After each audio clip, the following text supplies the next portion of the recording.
Hi there, this is Joel Wells with FLIR Systems. I'm a science segment engineer and I'm here today at T Equipment with a FLIR A655sc camera.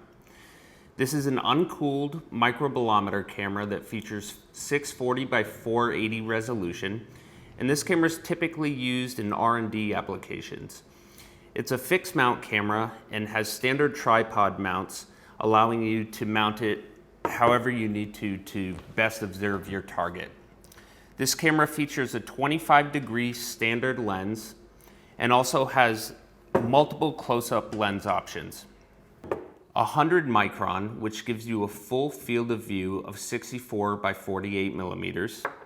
A 50 micron, which gives you a full field of view of 32 by 24 millimeters.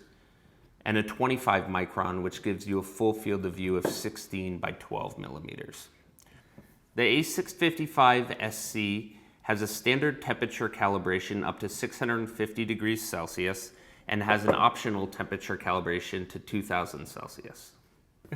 The FLIR A655sc camera works with ResearchIR software, which is our R&D level software for analysis.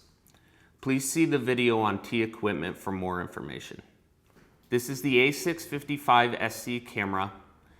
For more information, please contact T Equipment.